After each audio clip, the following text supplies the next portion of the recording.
Hi hello friends, ఈ video వచ్చేసి నిన్నటిదనమాట. నిన్న తొలి ఏకాదశి కదా, ఇంకా మార్నింగ్ లేచి ఇల్లంతా శుభ్రం చేసుకొని తలస్నానం చేసి రెడీ అయిపోయాను.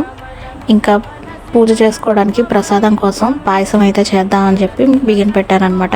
ఇంకా పసుపు రాసి గిన్నెకి బొట్టు అయితే పెట్టి బిగిన్ పెట్టాను పాయసం తయారు చేయడం. ఇంకా అయిపోయిన తర్వాత దీన్ని పక్కన పెట్టేసేసి పూజకి కావాల్సిన ఏర్పాట్లన్నీ చేసుకుంటున్నాను అనమాట. పొద్దున్నే లేచి ముగ్గు కూడా పెట్టేశాను. బయట అయితే కొంచెం చాపలిస్తో వేసేసి గుమ్మానికైతే నేను స్నానం చేసిన తర్వాతే చక్కగా బొట్లు అది పెట్టుకుంటాను. అలాగే తులసి చెట్టు దగ్గర కూడా చక్కగా పసుపు రాసేసేసి బొట్లు అయితే పెట్టి ఆ తర్వాత లోపలికి వచ్చి పూజ అయితే కంప్లీట్ చేసుకున్నాను అనమాట. ఇంకా తర్వాత బయట కూడా మళ్ళీ తులసమ్మ దగ్గర దీపం అయితే పెట్టి ప్రసాదం పెట్టాను.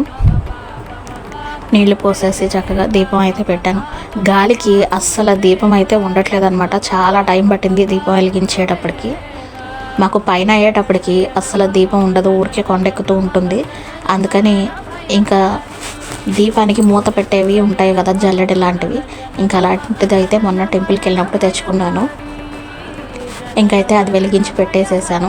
అమ్మవారి దగ్గర ఎప్పుడు పసుపు కుంకుమ పెడుతూనే ఉంటాం కాబట్టి తులసిమాత దగ్గర ఇంకా నేను కూడాను సూత్రాలకి పసుపు కుంకుమ పెట్టుకొని అక్కడ దండం పెట్టేసుకొని ఇంక ఇంట్లోకి వచ్చేసేసి అంతా ధూపం అయితే చేస్తున్నాను అనమాట. మంచి రోజు అని చెప్పేసి నా పూజ అయితే కంప్లీట్ అయిపోయింది. అలాగే ఒక లైక్ చేయండి. Bye friends, bye.